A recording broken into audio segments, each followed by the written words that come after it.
Apex committee के इजलास में होने वाले अहम फैसलों की बात करें तो इस इजलास में पाकिस्तान में गैर कानूनी तौर पर मुकीम महाजरीन को 31 अक्टूबर 2023 तक पाकिस्तान छोड़ने के लिए आखिरी डेडलाइन है।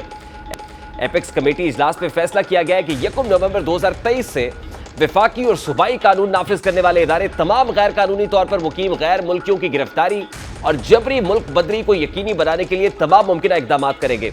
इजलास में 10 अक्टूबर 2023 से पाकिस्तान अफगानिस्तान बॉर्डर से नकलो हरकत कंप्यूटराइज शनाख्ती कार्ड तस्करा पर होगी, जबकि 1 नवंबर 2023 से नकलो हरकत की इजाजत सिर्फ पासपोर्ट और वीजे पर दी जाएगी।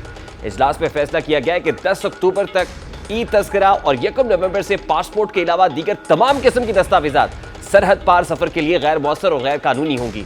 इजलास में यह फैसला भी किया गया कि 1 नवंबर 2023 से गैर कानूनी तौर पर मुकीम गैर मुल्कियों के कारोबार जायदादें जब्त कर ली जाएंगी और गैर कानूनी कारोबार करने वालों और उनके सहूलतकारों के खिलाफ सख्त कार्रवाई की जाएगी। इसके अलावा 1 नवंबर 2023 के बाद पाकिस्तान में मुकीम गैर कानूनी गैर मुल्कियों को रिहाइश फराम करने या सहूलियात फराम करने वाले किसी भी पाकिस्तानी शहरी या कंपनी के खिलाफ सख्त कानूनी कार्रवाई की जाएगी। इजलास में वजारत दाखिला की जेर निगरानी एक टास्क फोर्स तश्कील दी गई है, जिसमें कानून नाफिज करने वाले और इंटेलिजेंस के अरकान शामिल होंगे और इस टास्क फोर्स का मकसद जाली शनाख्ती कार्ड के हामिल लोगों और उनकी जाली कागजात पर मनी गैर कानूनी जायदादों को जब्त करना होगा। इसके अलावा एपेक्स कमेटी इजलास में नादरा को हिदायत की गई है कि वो तमाम जाली शनाख्ती कार्ड की मनसूखी को फौरी तौर पर यकीनी बनाए और अगर किसी की शनाख्त में शक हो तो इसकी तस्दीक के लिए DNA टेस्ट कराया जाए। इसके अलावा वेब पोर्टल और UAN हेल्पलाइन पर पाकिस्तान में मुकीम गैर मुल्की अफराद रहायश या कारोबार करने के बारे में मालूमात फराम की जा सकती है।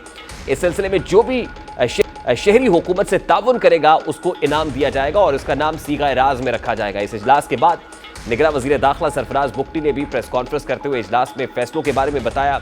उनका कहना कि वो 1 नवंबर की एक डेडलाइन दे रहे हैं, जिसके बाद फुल थ्रॉटल पे एक कार्रवाई की जाएगी। निगरान वजीर दाखिला ने अपनी प्रेस कॉन्फ्रेंस में अफगान महाजरीन से मुताल्लिक कुछ आदादो शुमार भी पेश किए और बताया कि इस वक्त पाकिस्तान में अंदाजन 44 लाख अफराद गैर कानूनी तौर पर मुकीम अफगान शहरी हैं और इनमें से 14 लाख के पास रजिस्ट्रेशन का सबूत है। अफगान सिटीजन कार्ड रखने वाले 8.5 लाख अफराद हैं और गैर रजिस्टर्ड शुदा गैर कानूनी तौर पर मुकीम अफगानी 17 लाख से ज्यादा है। निगरान वजीर दाखिला का यह आदादो शुमार पेश करने का मकसद ये बताना है कि पाकिस्तान कैसे अपना कसीर ज़र मुबादला इन महाजरीन पर खर्च करता है, जिससे खुद पाकिस्तानी माली लिहाज से मुतासर होते हैं।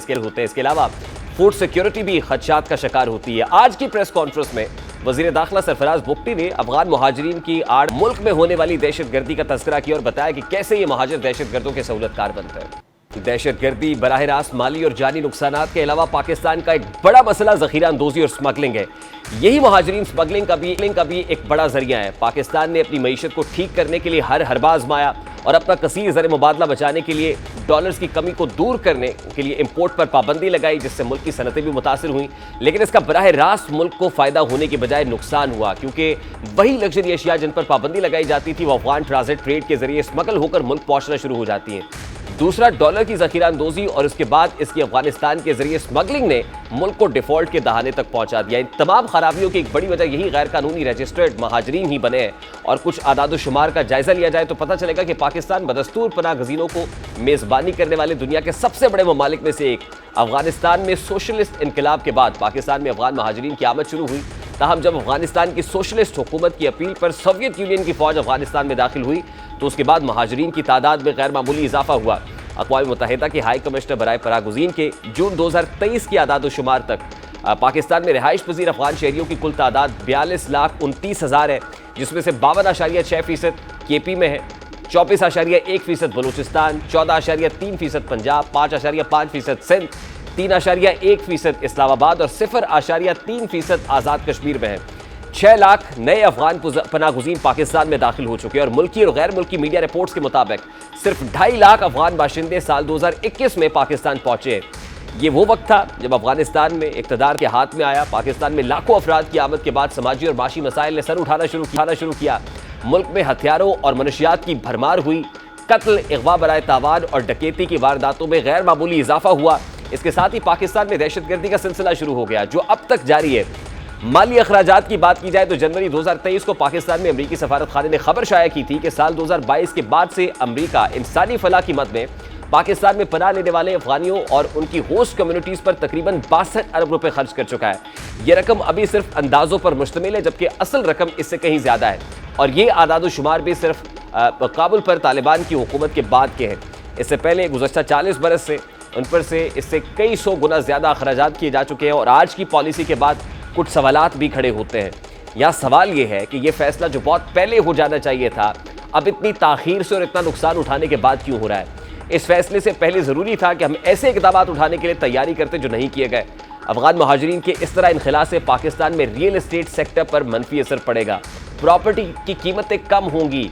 इसलिए क्या मनसूबा बंदी की गई है कि इससे कैसे निपटा जाएगा? या सवाल ये भी है, लामहल्ला महाजरीन और गैर कानूनी रजिस्टर्ड महाजरीन की वापसी से पाकिस्तान में वर्क फोर्स की भी कमी होगी, इसके बाद दूरस्थ असरात मुरतब होंगे। या सवाल ये भी है कि इस पॉलिसी और इस पर अमल करने से आलमी तौर पर भी एक सख्त रद्द-ए-अमल आने की तवक्को है। जैसे UNHCR ऑलरेडी इनको स्पॉन्सर कर रहा है, पैसे दे रहा है, क्या उसके लिए हम तैयार हैं?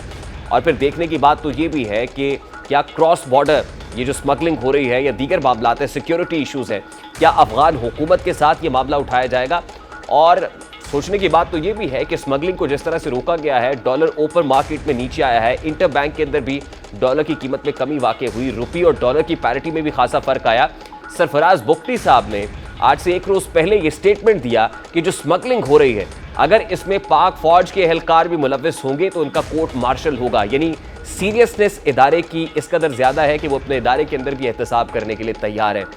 अब गैर कानूनी जो लोग मौजूद हैं, गैर मुल्की पाकिस्तान में है, उनको फौरी तौर पर मुल्क से निकल जाने का कह दिया गया है। 1 नवंबर तक की डेडलाइन दी गई है और दिखाई ये दे रहा है कि प्रोमिनेंट जो हिस्सा है इसमें वो अफ़गान पनाह गुज़ीनों का है और इलीगल जो इमिग्रेंट्स है, अफ़गान इमिग्रेंट्स है, वो इसकी ज़द में ये